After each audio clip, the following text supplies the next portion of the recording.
welcome to my channel. This is Maeve, and today we're in Create a Sim, that's CAS for short. This is footage from last weekend when I started a new legacy game, and if you don't play The Sims, don't worry, we'll get to that. But last weekend I created a new sim, and I have a method of doing this because creating sims is really hard. And I like playing with pretty sims, but I don't have much interest in creating them myself, though I do like to style them, and we'll talk about that in a minute as well. But first I want to talk a little bit about what I'm doing here. So my method of creating sims is I go to the gallery and download pretty sims, and then I combine their genetics down 2 to 3 generations until I have a few unique and interesting sims to choose from. So I don't know if anyone else does this, but that's what I do, and that's how I create my sims, and that's what I'm doing here. But that can still be really tricky because genetics in The Sims are really unrealistic. For instance, skin color. If one parent has very dark skin and another has very light skin, and those two Sims have a baby, the baby's skin will either be dark or it'll be light, but it'll never be in between.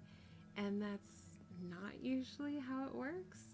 So I feel like this is kind of unrealistic, and I also feel like it's like that for other traits too, like their facial bone structure, the proportion of their facial features and their body type.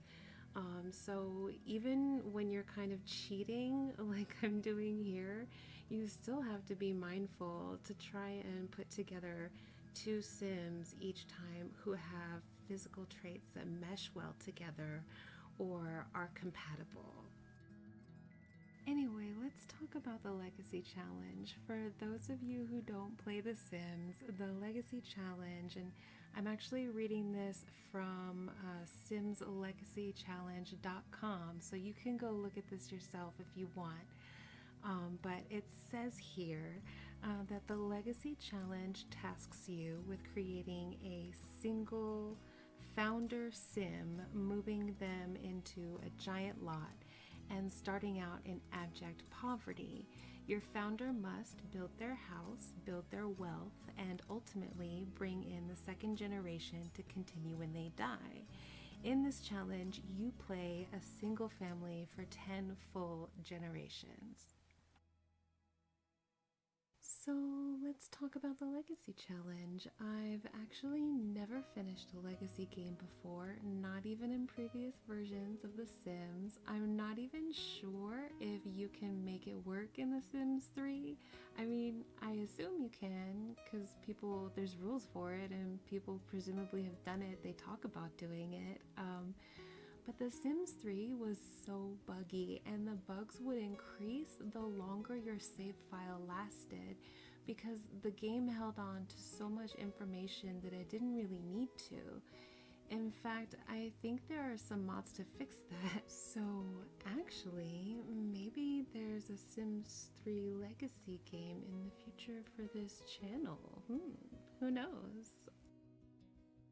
Anyway, this Legacy series is going on one long playlist on this channel, and I think that's going to help me stick with it this time. I also am not following the rules of the challenge completely. For instance, it requires you to move your sim onto a lot that is 50 by 50 tiles or larger. But I don't have many worlds to choose from, and I didn't want to delete any of the EA created lots, which are the lots basically that come with a new game. So I decided my Legacy family will take over all of Newcrest.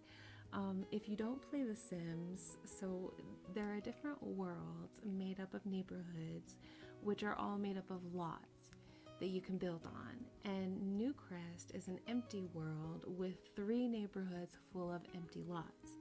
So my Legacy family is starting on the largest lot in Newcrest, and as people move out of the Legacy home, I'll build or place other lots in Newcrest for them to move into. and eventually it'll fill up with my Sim's first progeny. I'm sorry, did I say my Sim's first progeny? I meant my first Sim's progeny. Sorry about that. So this is the Sim that I ended up going with. I think that she has really lovely facial features and body shape. I gave her this short hair because I wanted to show her hair going out over time and kind of like her changing. I'm starting this game, I already said it's in Newcrest, but I'm also starting it in the winter time, which actually makes it a little more difficult because you can't do very much gardening in the winter, everything's dormant. Another thing is I'm starting her out with a whole bunch of camping equipment from outdoor retreats, so for a while she's not going to have anything indoors at all. Like even her bathtub is outside, which I know is not realistic, but we're gonna start her off just outdoors in Newcrest with all of her belongings outside. She'll be sleeping in a tent, and then once we have some simoleons saved up, then we'll start with a tiny home and we'll gradually make it bigger, and then hopefully after 10 generations we'll actually have a mansion. So that's what I'm hoping this is going to turn out to be. And so because she's going to be kind of an outdoors woman, I guess, I didn't want to make her look too feminine unless she's wearing like formal or party clothes, and then I wanted to show that, like, yes, she can actually look really like glamorous. Even with her short hair, I think she just looks so gorgeous in this formal dress that I put on her. But yeah, because she's gonna be outdoors, I thought she needs to have a very relaxed style. She needs to always be wearing closed-toed shoes. It's winter time, she needs to be covered up. So I'm looking forward to getting to restyle her as she starts her family and, you know, starts living indoors, which should be before she starts her family. So I don't know why I said that first, but anyway. Yeah, I'm secretly into fashion. I know that when I created this legacy sim, I kind of mostly used the preset outfits instead of creating my own. I do really like fashion, but I spent so much time deciding her genetics. I didn't want to spend too much time styling her.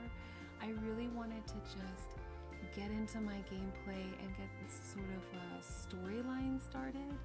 And because I don't really know what I'm doing with this sim, I haven't planned a whole lot of it out. So I just wanted to hurry up and jump into gameplay and then figure out more of her personality sort of as I go and as I get to know her by playing the game, if that makes sense. So yeah, I am planning to make over this sim, and speaking of makeovers, my friend Ashley has made me a couple of sims to make over.